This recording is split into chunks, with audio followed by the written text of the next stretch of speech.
And before we start our program, I just wanted to give you the complete roadmap for today's program. And we have a little bit, as you all know, back-to-back program. So we need to follow the timetable today so that we will be on time with everything. So right now we're going to start with Yashaji Mata or Sadhu Sanghamitra ji sermon. After that, we have a JCNC adult natak. It's a very special religious theme, so they want to perform. Then we have Jaina JCNC and Jaina updates. In the Jaina updates, we're going to cover all about the convention.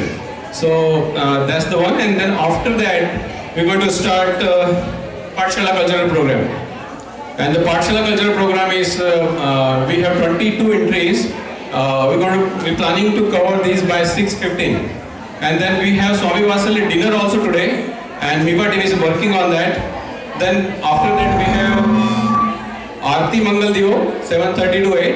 And Pramod Bhai will announce about the Aarti's procedures today. And then we have 8 o'clock to 9:30.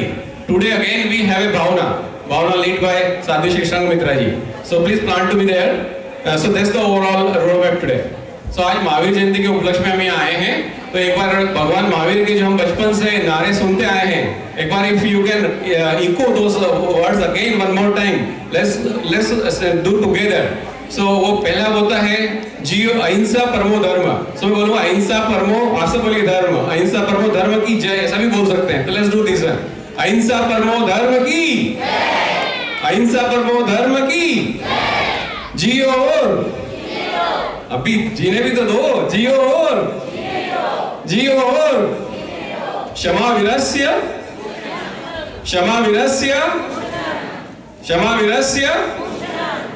I will not take long time. So as you all know, this year or one of a very good religious local artist, an entrepreneur, and his name is very known name in our community from the Srimad Rajasthan tradition, and he himself is a very good singer, and he took this year's vice president's role for religious committee. I would like to invite Shri Pramod Bhai Patel to introduce Yashaji Mata ji and Sadhu Sanghamitra ji so that we can start our program. Jai Jinendra. Little louder. Jai Jinendra. Thank you. We'll still meet our timings, but I wanted to introduce Upadhyay Shri Yashaji Ma and Sadhu Shri Sanghamitra ji. But it's not introducing, going through the bio, where they're from. But I wanted to really make sure that when we have such honorable, high-level Sadhvijis here to grace this auspicious occasion of Mahavir Jayanti. Mahavir Jayanti comes and goes. Every year we celebrate it. It's an all-day program. For years and years. But what is Mahavir Jayanti to us? Mahavir Janma Kalyanak. Do we ever feel that, okay, this is Mahavir Jayanti today. Whatever programs, whatever religious, ritualistic practices, whatever I have done today, puja, has it triggered anything in me? Mara par Atma Kalyan no janma aje che. This has to trigger ek chingari. Apne gaiye che, ekaj de chingari ho viramane, ekaj de chingari. चकमक चकमक लोडूगा सदा खर्ची जिंदगी सारी जामगरी मां तणखो न पड्यो ना फड़ी मेहनत मारी हो विरमने एक ज दे चिनगारी. એવી એક ચિનગારી આપણને જોઈએ છે. તો સાધ્વીજી યશાજી માની ઓળખાણ જ એમનો સ્વાધ્યાય, એમનું પ્રવચન, એમની ભક્તિ આપણે સાંભળી આ અઠવાડિયું. સ્તવન, ભક્તામણ સ્તોત્ર, અનાથી મુનિ ક્ષણિક રાજાની ખૂબ સુંદર વાતો કરી કે એ વાત સાંભળીને એ જે સ્વાધ્યાય છે તે જ એમની ઓળખાણ છે અને આપણે એનો આભાર કેવી રીતે માનીએ, how can we be thankful? So any and every part what they have mentioned, if a bit of that we implemented in our life, that's thanking them. That's Kharo Abar. So again, not saying too much, let's start with the notion that we take something back and we try to implement it. And consider this also the birth for our own Atma Kalyan. Mahavir Bhagwan rasto bataવ્યો પણ આપણે રસ્તે કેટલું ચાલીએ છીએ, એ માર્ગે કેટલું ચાલીએ છીએ. બસ એટલું કહીને પૂર્ણ કરું છું. જય જીનેન્દ્ર. અને હવે આપણે ઈશાજી માને સાંભળીશું.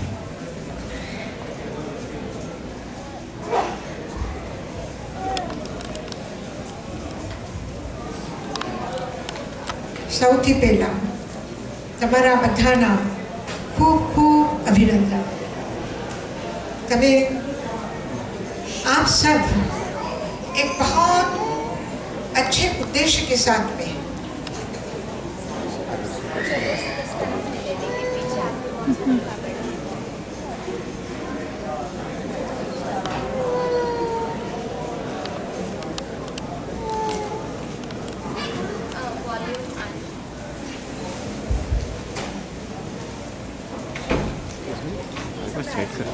सीट पीछे से काटना है. ओके. बैठने का पीछे लोगों को दिखता है.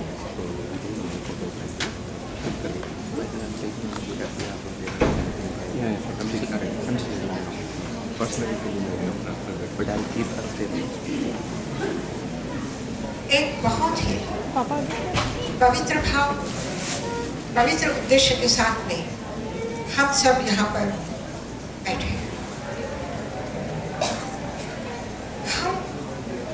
अपने दादा को नहीं जानते हैं. उनका नाम हमें पता नहीं है, उनकी विशेषता हमको पता नहीं है, उन्होंने क्या किया हमको पता नहीं है. पर 2600 साल पहले वह एक दिव्यात्मा जो क्षत्रिय कुंड में अवतरित हुआ, उसके बारे में हम सब जानते हैं. क्या ऐसा है उसमें? उनके माता पिता का नाम पता है, उनके भाई बहनों का नाम पता है, उन्होंने कितने वर्ष में दीक्षा ली, कितने वर्ष में साधना की, कितना केवल ज्ञान पाया, उसके बाद में क्या किया, एक एक बात हमें पता है. उनके गुणों का अथाह सागर हमारे सामने फैला हुआ है. जितना हमारा भक्ति का सागर विराट है, उतना ही उनकी कृपा का सागर भी उतना ही विराट हमारे सामने है. और मुझे आज एक प्रश्न खड़ा हो रहा है मेरे सामने कि मैं उस सागर की कौन सी तरंग उठाऊं, उस सागर में से कौन सा जल उठा करके, कौन सा क्षीर अमृत ला करके तो आपको दूं. मैं उस उद्यान में निकली हूँ जहाँ इतने अच्छे अच्छे रंग बिरंगे सुगंधित पुष्प है, और आपको मैं कौन सा पुष्प ला करके दूं? मैं कौन सा आकाश के उस नक्षत्रों में से कौन से नक्षत्र आपको उतार करके ला के दूं? महावीर का जीवन एक असीम आसमान है, और उसमें गुणों का आकाश गंगा की तरफ बह पड़े हैं नक्षत्र तारे, और जगमगा रहे हैं. हमारी अंधेरी रातों को वो प्रकाश दे रहे हैं, हमारे जीवन को सुगंधित और पवित्र कर रहे हैं. ऐसी महक है उनके जीवन की. कहाँ से हम शुरू करें, कहाँ से हम उसको उठाएं, कहाँ किस छोर से हम उसे देखें, किस दिशा में जा करके उसे देखें, कौन से जगह हाथ फैला करके उनके का स्पर्श करें, जब वो सर्वव्यापी है, वो त्रिलोकीनाथ है, वो त्रिलोक महिमा मंडित है. और ऐसे समय में ऐसा लगता है कि उस परिधि पर हम कितने भी चक्कर काटेंगे, तब भी महावीर को हम पूरी तरह से अपने समझ में, अपने ज्ञान में, अपने भक्ति में उसे ला पाएंगे कि नहीं, ये एक बहुत बड़ा प्रश्न है. तो हम क्या करें? एक हो सकता है वह है कि हम परिधि की अपेक्षा, वर्तुल की अपेक्षा उसके मूल केंद्र में जाकर के बैठे. मूल केंद्र को पकड़ेंगे तो परिधि अपने आप पकड़ में आ जाएगी. क्या है ऐसा भगवान महावीर के पूरे जीवन की? और कहना चाहिए कि जैसे हम जन्म कल्याणक के समय में कल्पसूत्र का वांचन करते हैं, उस कल्पसूत्र में जो 27 भाव का उनका वर्णन है, उस 27 भाव में भी हम खोजेंगे तो महावीर के पूरे जीवन की थीम क्या है? महावीर के जीवन का कौन सा ऐसा केंद्र है कि उसके आधार पर सारी परिधि, सारा वर्तुल तैयार हुआ है? क्या है वो? अगर हम उसे एक शब्द में समझना चाहे तो क्या है वो कि जिसे हम एक को पकड़े तो सब हमारे पकड़ में आ जाए, एक को छुए तो सबको हम छू सकेंगे। एक जगह पर हम अगर उस एक ही गुण को अगर हम धारण कर ले तो हमारा जीवन भी महावीर जयंती मनाते मनाते हम भी महावीर हो जा सकते हैं। क्या है वो ऐसा? क्या है वो ऐसा? बहुत सारे गुण हैं, लेकिन उसमें एक थीम अगर हम कोई शब्द में, एक शब्द में पकड़े तो वो है अनुकंपा, वो है अनुकंपा, वो है करुणा। महावीर के 27 जीवन तो ठीक है, वो करुणा से भरे हुए, वो बहुत एक लंबा चौड़ा विशद वर्णन हो जाएगा, लेकिन वर्तमान जीवन जो उनका है, महावीर एक राजकुमार है, माता पिता के प्यारे हैं, त्रिशला दुलारे हैं, जन जन उनको प्रेम कर रहा है, जन जन उन्हें प्रेम कर रहा है। कल्पसूत्र में आचार्य भद्रबाहु लिख रहे हैं कि जब वो दीक्षा ले रहे हैं तो उनके साथी सब रो रहे हैं, कह रहे हैं कि अब हम किसके साथ खेलेंगे, हम किसके पास जाएंगे, किनको हम सुनेंगे, किनको हम देखेंगे, जिनके देखे बिना हमारा जीवन कैसे जी सकेंगे। इतने प्यार से उन्हें वो कर रहे हैं, ऐसा जीवन जिन्हें किसी बात की कमी नहीं है, कोई कमी नहीं है। क्यों महावीर ने दीक्षा ली है?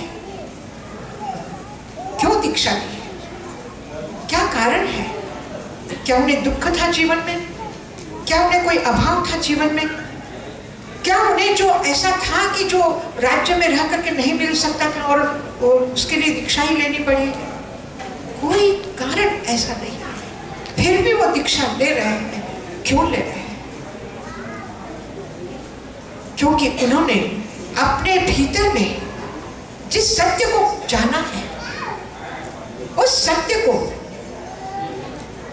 जिस सुख के मार्ग को उन्होंने जाना है, जिस मोक्ष के मार्ग को उन्होंने जाना है, वह वो सबको देना चाहते थे और उनकी अनुकंपा थी।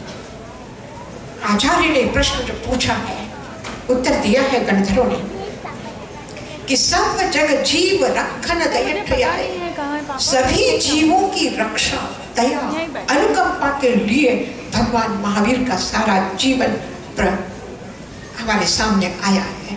दीक्षा ली, दीक्षा ली, दीक्षा लेने के बाद भी केवल एक वस्त्र है शरीर पर, एक ही वस्त्र है, और खड़े हैं ध्यान में, ध्यान में खड़े हैं। 1 वर्ष तक दीक्षा के पहले जिसने जो मांगा, जितना चाहा, जो चाहा, जब चाहा, सब देते ही रहे, देते ही रहे, देते ही रहे, और सब छोड़ करके महावीर निकल पड़े हैं। एक वस्त्र है, केवल देवदुष्य वस्त्र शरीर पर है, और साधना में खड़े हैं। एक गरीब व्यक्ति आता है और वो कहता है कि भगवान, आपने तो दुनिया को सब कुछ दिया, मैं अभागा, फूटे भाग मेरे। जब आप 1 वर्ष तक सबको सब दे रहे थे तो मैं कमाने के लिए कहीं गया होता था। आंखों के सामने नदी है, पानी बस अंजुली भर के मैं ले सकता था, लेकिन मैं अधभागा चला गया कहीं और रेगिस्तान में जहां पानी की बूंद नहीं, ऐसी जगह पर चला गया, और भाग्य का मारा मैं बिना कुछ कमाए वापस आया। घर से मुझे धक्के दे रहे हैं सब, जाओ जाओ कमाने, जाओ कमाने, जाओ कमाने, लेकिन मैं तो खाली हाथ ही रहा, कुछ नहीं है मेरे पास। मेरा भाग्य सवाल तो मुझे कुछ दे दो, मुझे कुछ दे दो। क्या देंगे महावीर? क्या देंगे? सब कुछ तो दे करके आए हैं, क्या देंगे?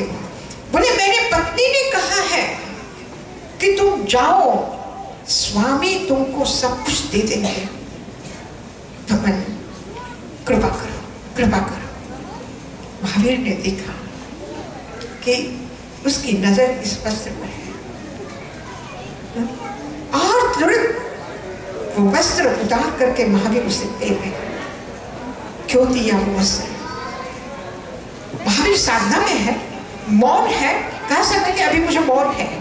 बचने के लिए लाख बहाने हो सकते, नहीं करना हो तो लाख बहाने हो सकते हैं, लेकिन जब करना चाहो तो कोई बहाना, कोई बहाना। सर्दी के दिन इतनी भयंकर ठंड, और ऐसे समय में केवल जो एक वस्त्र है वो भी उतार करके महावीर दे रहे। नियमों में बांधने की कोशिश की, लेकिन उन नियमों में बांधने की और सुनने की कभी कोशिश मत करना। महावीर की महानता को हमारे बनाए हुए छोटे छोटे नियमों से, हमारे इन छोटे बौने गज से महावीर को नापने की कोशिश हम न करें, बल्कि उनकी अनंत करुणा, उनकी अनंत करुणा, उस करुणा को हम देखें कि महावीर के सामने अगर कोई भी आया है तो उसे झट उतार करके दे दिया। और ये तो साधना काल में भी, केवल ज्ञान प्राप्ति के बाद भी, साधना काल में ही पता चला कि एक राजकुमारी बाजार में बिकी है और वो किसी के घर पर है। महावीर कहाँ पहुंचे, कहाँ पहुंचे? अगर राज्य की एक राजकुमारी की एक दुर्दशा हो सकती है कि वो एक राजकुमारी किसी के हाथों बाजार में जैसे पशु बिकते हैं, साग सब्जी बिकते हैं, और इस तरह से एक स्त्री को बेचा गया है, एक बालिका को बेचा गया है, राजकुमारी, अगर एक राजकुमारी बिक सकती है तो सामान्य लड़कियों की क्या उस समय में स्थिति होगी। और महावीर पहुंचे चंदना के द्वार पर। क्या दिया है चंदना ने, क्या दिया है? पारनामा, शोर, मेथी पाक, राब, અડદના પાકું, અને એ પણ અડદના પાકુડા કોઈને જમવા માટે બનાવેલા નથી। અડદની દાળ તો તમે લોકો બહુ સારી બનાવો છો, એવી અડદની દાળ બનાવેલી નથી। क्या वो रूखा सूखा भोजन, वो जानवर के लिए उबाल करके रखा हुआ भोजन, वो महावीर को दिया है चंदना। और बंधन टूट गए हैं, चंदना के बंधन टूट गए हैं। हम कहते हैं कि महावीर ने तपश्चर्या की, अभिग्रह किया, लेकिन अगर तपश्चर्या की, पचकान किए हैं कि मैं आज उपवास करूंगा, तो वो गोचरी के लिए क्यों जाएंगे? गोचरी के लिए क्यों जाएंगे? महावीर चंदना की खोज में वहां पहुंचे। उन्हें पता चला है कि एक राजकुमारी इस तरह से बिकी है, और एक मातृ जाति को सम्मान देने के लिए, मातृ जाति के बंधन को मुक्त करने के लिए, एक वस्तु की तरह, मकान की तरह, एक साधारण जानवर की तरह जो स्त्री को समझा जाता था, उस बात से व्यथित होकर के उस महिला मातृ जाति को मुक्त करने के लिए इस दुनिया में महावीर आए। इसके पहले कोई नहीं आया। कहा था लोगों ने, तुलसीदास तक लोगों ने कह दिया था कि शूद्र पशु नारी ताड़न के अधिकारी, शूद्र और पशु और स्त्री ताड़ना तर्जना के ही अधिकारी है। स्त्री को समान हक हो नहीं सकता है। और महावीर क्या कर रहे हैं? और ये आज की समानता की बात आने के बाद नहीं, महावीर 2600 वर्ष पहले चंदना को मुक्त किया, और मुक्त ही किया, इतना ही नहीं, कहाँ पहुंची है चंदना? केवल ज्ञान भगवान ने पा लिया। आपने राजगृह, पावापुरी, शिखर जी की यात्रा की होगी, बहुत से लोगों ने, बहुत भक्त है, गए होंगे यात्रा के लिए भी, और उस समय देखा होगा शिखर जी के पास में ऋजुबाला नदी के तट पर भगवान महावीर को वैशाख शुक्ला दशमी को सूर्यास्त के समय में गोदुहासन में शाम गाथापति के खेत में शाल वृक्ष के नीचे केवल क्या हुआ है? सूर्यास्त के समय में एक तरफ प्रकृति का सूर्य डूब रहा है, और भगवान महावीर का ज्ञान का पूर्ण सूर्य सृष्टि पर आ गया है, सृष्टि के अंधकार को, जगत के अंधकार को दूर करने के लिए। और वो अंधकार, फिर उस सूरज को कोई बादल छा सकते हैं? उस सूरज को कोई ग्रहण लग सकता है? नहीं लग सकता। हमने आज प्रातः अभी भक्तामल पढ़ा है, सूर्य की उपमा दी है मानतुंग ने, और कहा है कि तुम सूर्य हो, और फिर क्या कहा? नहीं, सूर्य नहीं, सूर्य को तो ग्रहण लगता है, सूर्य प्रातःकाल उदय में आता है, शाम को अस्त हो जाता है। सूर्यता का प्रकाश कम ज्यादा होता है, ग्रहण लगता है, सूर्य ताप देता है, परेशान करता है। तो ऐसा सूर्य आप नहीं। आपका सूर्य एक बार जो उदय में आया है वो कभी अस्त होने वाला नहीं है, उसे ग्रहण लगने वाला नहीं है, उसका प्रकाश कम होने वाला नहीं है। ऐसा महासूर्य वैशाख शुक्ला दशमी के दिन सूर्यास्त के समय में उदित हुआ। उसके बाद पावापुरी में सबसे प्रथम पहली देशना भगवान महावीर की पावापुरी में हुई है। पावापुरी में हुई है वैशाख शुक्ला 11 के सूर्योदय के समय में। दशमी का सूर्यास्त और 11 का सूर्योदय, इस बीच में क्या है? अस्त और सूर्योदय के बीच में क्या है? रात है। पूरी रात महावीर चल करके पावापुरी पहुंचे, पूरी रात चले। क्या जरूरत थी महावीर को? केवल ज्ञान तो पा लिया, साधना की पूर्णता तो महावीर को मिल चुकी, अब पाने जैसा कुछ बचा नहीं है। फिर महावीर इतना लंबा विहार करके पावापुरी क्यों आए हैं? क्या प्रयोजन? कोई ज्योतिष ने मुहूर्त निकाल करके दिया था कि 11 के दिन आप देशना देंगे तो आपका धर्म संघ इतना बड़ा होगा कि आप सैन फ्रांसिस्को में भी महावीर जयंती मनाई जाएगी, ऐसे भक्त होंगे आपके देश विदेश में। कोई मुहूर्त निकाल के दिया था? कोई मुहूर्त नहीं। किसी पेपर में महावीर का फोटो छापना था कि उग्र विहारी है, इतना विहार करते हैं। कोई प्रशंसा, कोई वो, ये साधारण तुच्छ कारण नहीं है महावीर के लिए। महावीर के जीवन की जो थीम है वह हर व्यवहार में, हर घटना में आप देख सकते हैं। और महावीर के जीवन में भी वही हम देखते हैं। महावीर ने क्यों इतना विहार करके पहुंचे? वहां पावापुरी में नालंदा का एक सोमिल ब्राह्मण यज्ञ कर रहा है और उस यज्ञ में 11 महापंडित और उनके 4400 शिष्य यज्ञ वेदी पर बैठ करके हवन करने वाले हैं। अगर हजारों लोग जहां हवन करते होंगे वो कितनी प्रचंड अग्नि ज्वाला होगी। और उस अग्नि में जीवित पशुओं को होमा जाने वाला था। करुण मोह पशुओं की दया के लिए, उनकी अनुकंपा के लिए। और ये यज्ञ किस लिए हो रहा था? किसके नाम पर हो रहा था? ये यज्ञ धर्म के नाम पर हो रहा था। ये इतनी भयंकर हिंसा धर्म के नाम पर हो रही थी कि धर्म करने से पुण्य होगा, पशुओं की बलि देने से पुण्य होगा, लोग स्वर्ग में जाएंगे। ये इतनी मतांधता थी, ऐसी मूढ़ता थी धार्मिक जगत में। उस मूढ़ता को मिटाने के लिए, उन अबोध लोगों को ज्ञान देने के लिए महावीर यज्ञ कुंड में, अग्निशाला में, अग्नि प्रकट होने के पहले महावीर वहां पहुंच गए हैं। और जैसे ही महावीर पहुंचे हैं, इंद्रभूति गौतम को हुआ कि मैं ब्राह्मण हूं, ज्ञान देने का अधिकार केवल ब्राह्मण को है, क्षत्रिय को नहीं। ये क्षत्रिय राजकुमार कैसे ज्ञान देने बैठा है? चैलेंज करके जा रहा हूं, मैं जा रहा हूं, देखो उनको। जैसे ही गौतम आया, क्या कहा महावीर ने? क्या कहा महावीर? तू मूढ़ है, धर्म के नाम पर अधर्म का प्रचार करता है, तू ऐसा है वैसा है। कहा है महावीर? सा गया गोयमा, सुसा गया गोयमा। गौतम तुम्हारा स्वागत है, गौतम तुम्हारा सुस्वागत है। ये वचन आज भी भगवत इस सूत्र में मौजूद है। स्वागत किया है। कौन कर सकता है? ऐसे मूढ़ व्यक्ति का स्वागत कौन कर सकता है?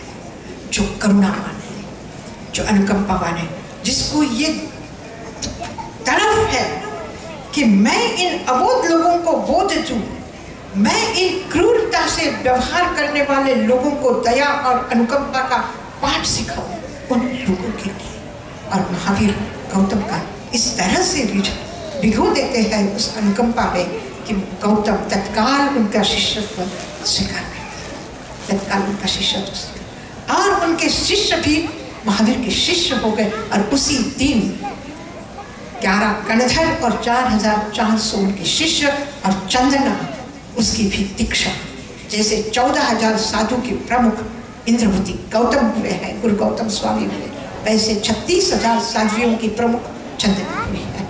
और इस तरह से धर्म संघ का निर्माण। और फिर 30 वर्ष इसी तरह से जहाँ भी गए, कोई हत्यारा है तो संघ में उसको स्थान है, कोई शूद्र जाति का है तो उसको भी महावीर ने अपनाया है। किसी को भी धक्का दे करके 8 वर्ष का छोटा बालक अतिमुक्त कुमार है तो उसे भी अपनाया है। और जो मैं कुमार महावीर के पास जाकर के सोचता है कि मैं महावीर को कह दूंगा कि ऐसी जगह सोना, ऐसी जगह रहना, ये मुझसे नहीं होगा, मैं तो चला अपने घर, उसको भी कितने प्यार से है कि मेघ सुहम सुहे न राई करता, क्या तुम सुखपूर्वक हो, क्या तुम सुखपूर्वक हो।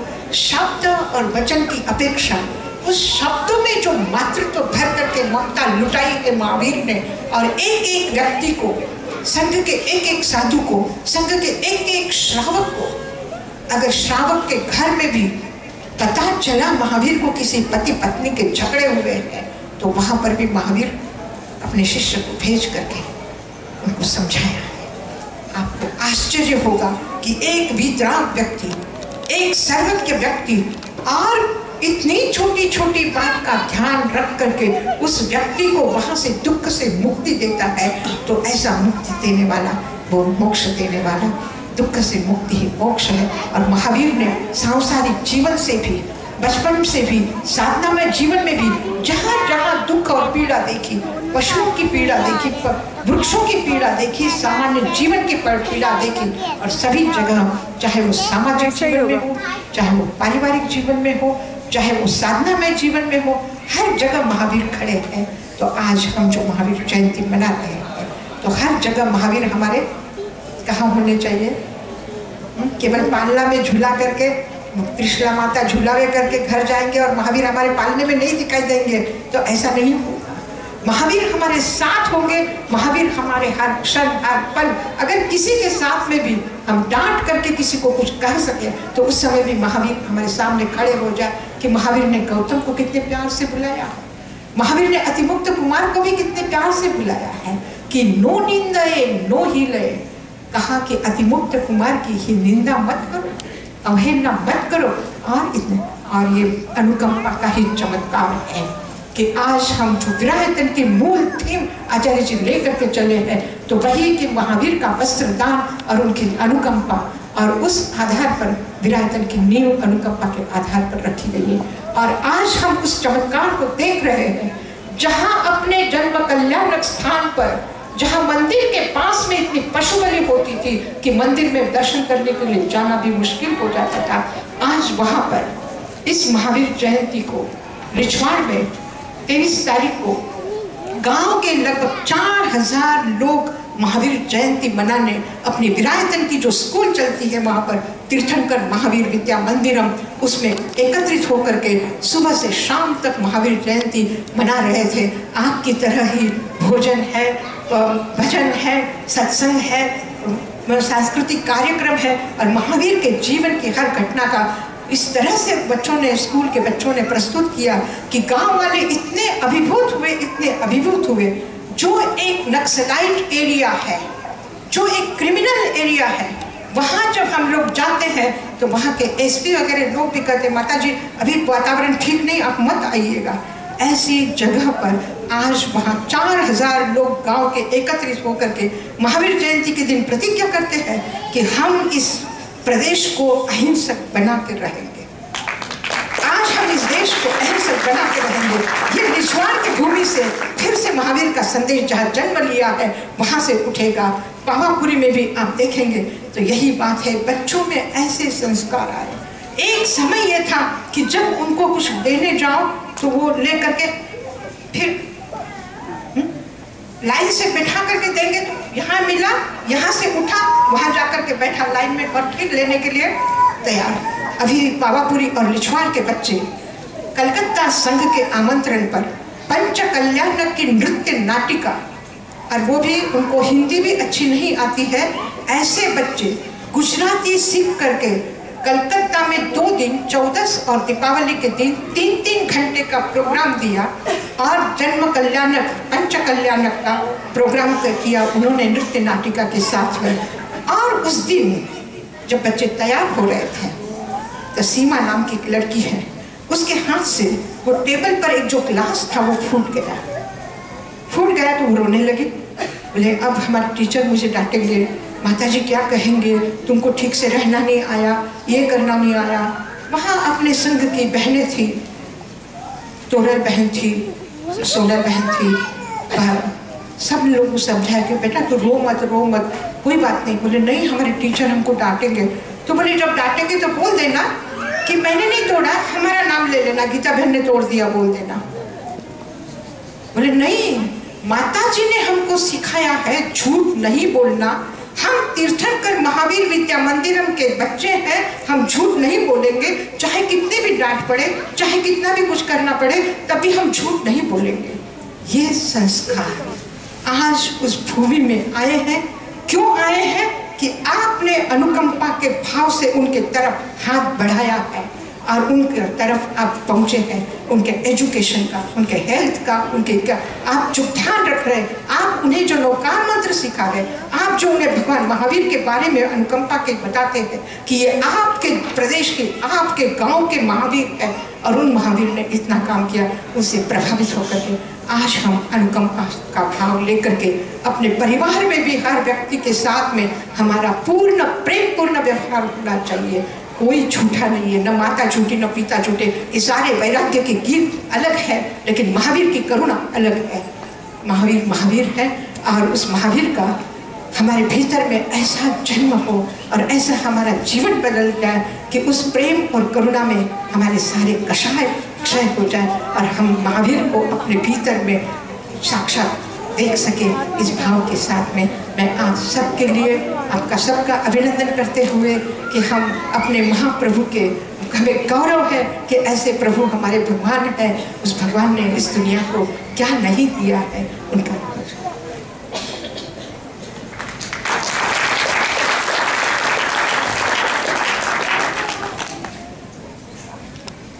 Jai Jinendra, everyone.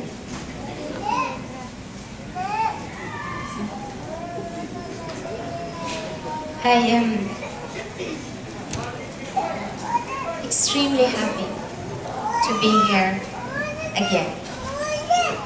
Last year was like my birthday also, along with Bhagwan Mahavir. We always are born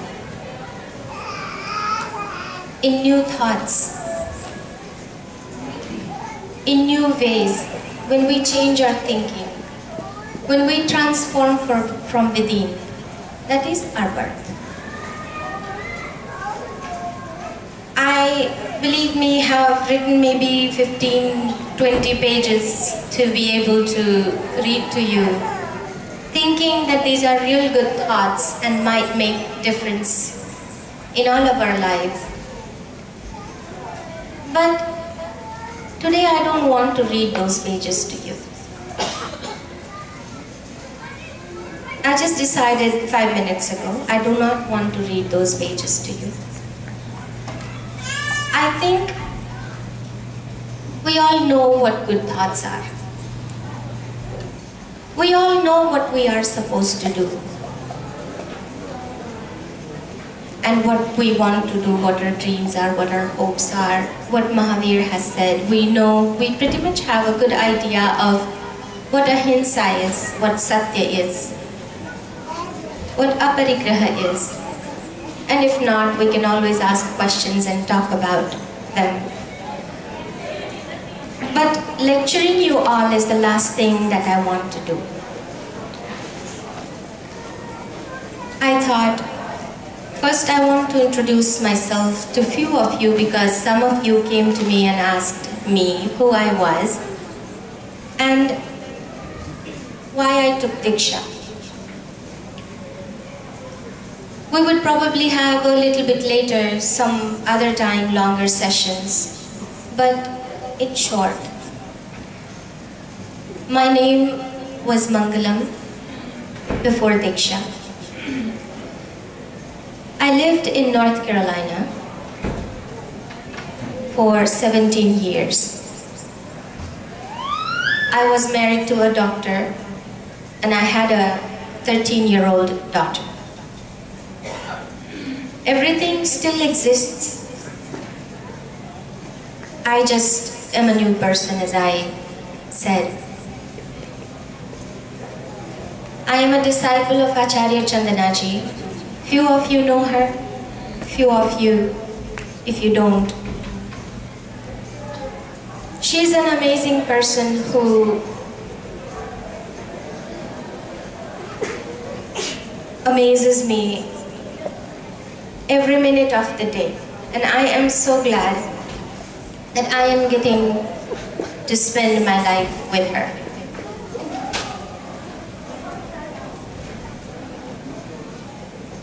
I like her a lot because she has 1001 qualities. But the most I like her for is she's an intellectual person. And I like Mahavir and Gautam Swami. What I see today is that once the scripture is given to you, we are told to follow them. That this is what is written in our scriptures and we're supposed to do it. We are supposed to follow those scriptures and those ideas and those principles that are given by our agams. Why I say I like Gautam? Because Gautam Swami is the one who must have asked millions of questions to Mahavir. Mahavir would give sermon and then Gautam would ask, but Bhagwan, why is it this way? And Mahavir would not say, look at Gautam and say, Gautam, I am Bhagwan. I know it and just believe it because I said so. Mahavir with the same patience answered Gautam every single question in detail. And that's why I say that we are all allowed to ask questions. We should ask questions. Gautam was Pandit himself, a great Pandit with 500 disciples of his own. And when he took Diksha at Mahavir's feet, Gautam never stopped asking questions ever since. And Mahavir never stopped answering all his questions. I think when we ask questions, that means we are thinking about it. We are pondering over things. That means that something is wanting to know more, something is stirring within us, and that's why we come up with questions. Our intellect should be satisfied. But along with that, Mahavir also said, there are things that are the way they are, and sometimes we have to believe them and then follow them. Just like our parents or our teachers teach us, and they say A means apple, B means baby, and A for apple, B for baby, C for cat, D for dog. And we know that that is not so. But that's one way of teaching things. There comes a time, very soon, we know that D is not for dog, D is for divine, and so on. So, once there comes a time when we need to stop asking questions and we need to start doing the things that even if we don't understand. Acharya ji, when I was coming, I asked her, Acharya ji, what should I say when I go there? What is your message to the youngsters? And she said, academic part is fine. You'll all read, you will all know. When it comes to living, that's where the real thing starts happening. Live happily, खुशी से रहो, खुश रहो. Because being religious is being happy. The truly happy person is truly religious. When we go to the temples and be all serious and all that, we know, we all know what I'm talking about. And when I was little also, I asked, why do these people look so serious? And I just couldn't understand always that this is a place where, you feel so free, you feel so safe, and you feel, you're supposed to feel what you're supposed to feel, like you're going to your grandparents' house and you're also happy and jumping around, and the dada will give you candy now and all that. So I said, is it not the same when you come to the temple, when you come to Bhagwan's house, like you're coming to your dada's and your papa's house? Shouldn't it be the very happy place? And Acharya ji, as I said, I like her because she says this, yes, that's how it's supposed to be. So it's one thing to be serious, and it's another thing to be sincere. So when we come here, what I understood is that when we come to the religious places, we shouldn't be serious, we should be happy, we should only be sincere. So what we learn, we should sincerely try and follow. And it is only changing something that will allow us to grow. There is a small seed. I have about 5 minutes. And I wanted to do so many things. I wanted to talk about a few things. I wanted to meditate with you all today. Just give a little experience of how to meditate. And it's such a blissful thing. It's not a serious thing, believe me. If you do meditation here for 10 minutes or 5 minutes, you'll say, I can do that every day. And I wanted to do that with you. I don't know whether I should just not say anything and just meditate for 5 minutes or just say something. So all I'm saying is, whatever we learn, whatever we hear that is good, that's life-changing, let's put in efforts. A little bit of an effort will change a whole lot more in us. And that is the aspect of life that we always ignore the most. We put in 8 hours to make money, or maybe 10 hours. We plan, and we do so many things just to earn a good living.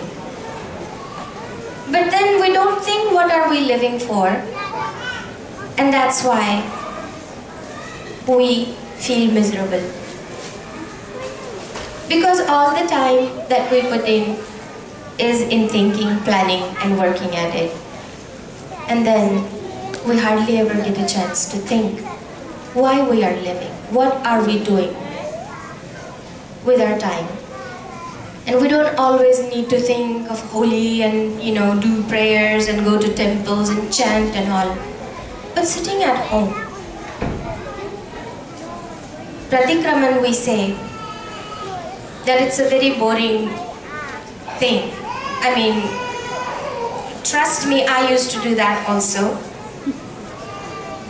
And I'm just being honest, whether I like it or not. I'm just saying that Pratikraman used to be something that I thought that I would never be able to do. But I just found my own way of doing Pratikraman. From all day's work, we all know we make mistakes. But I'm never afraid of making mistakes.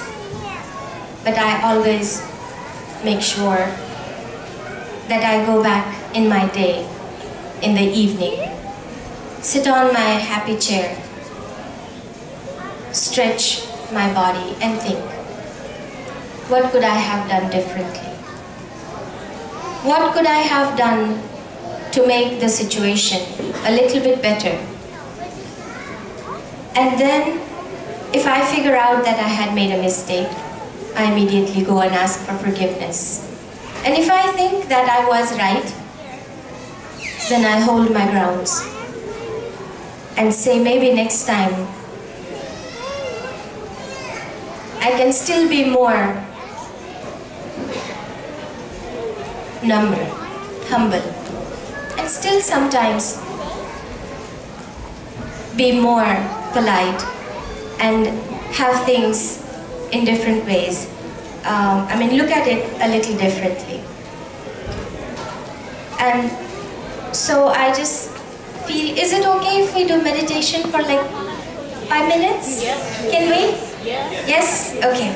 So, talking, you can read books, there are many, and you have read many books. But I just feel, let's do the practical part of it. And I feel that this will be all worth it. And I want to spend more time with you all. I just feel very friendly with you. Just talk it out. Just do so many questions and answers, and I have my own life experiences. You all have your own life experiences, and we'll find right answers to so many questions that we all have. I just want to sit for 5 minutes. Please relax. No worries. Just have little space for your own self. I just want to close my eyes. All of us, we can close our eyes for a couple minutes.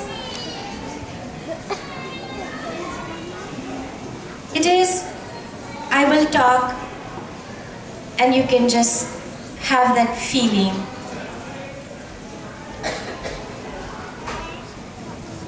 We all close our eyes. Just for 5 minutes. All our problems, all our plannings, all our thoughts, just set them on the floor.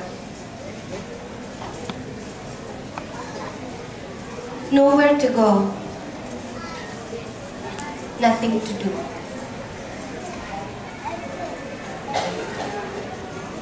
No talking. It's just you and the existence. We start with 3 Omkars, and the just immense peace.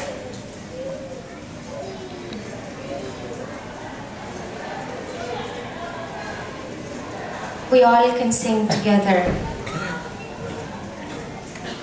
with deep breath.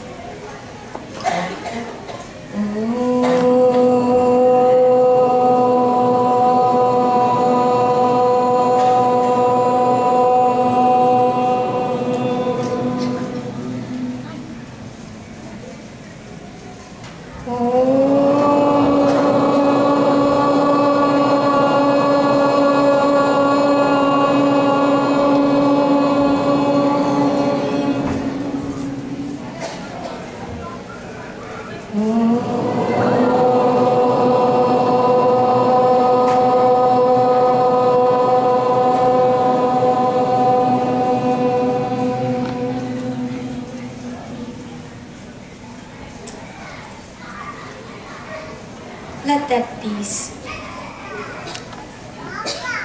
descend upon you.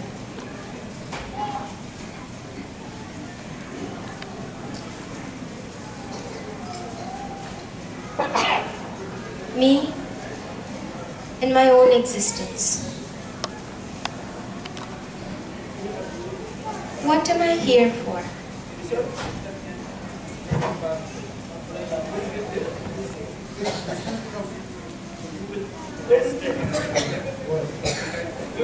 What is it that we are doing on this planet?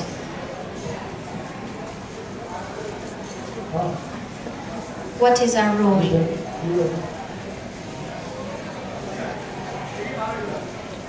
What is all this about?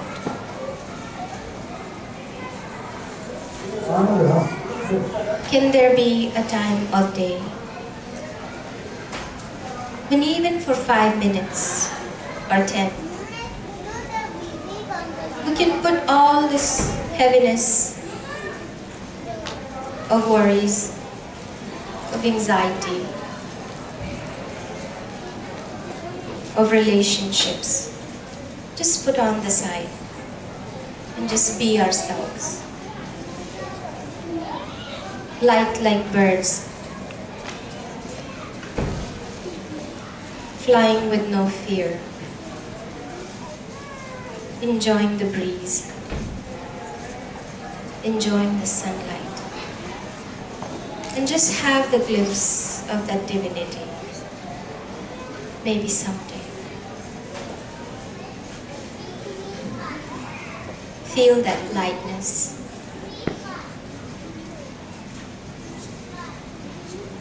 It is always there.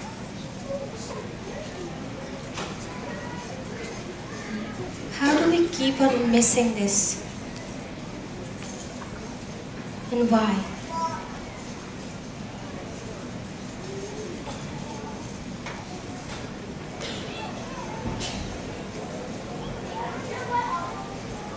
Let there be every day this peace descend upon me.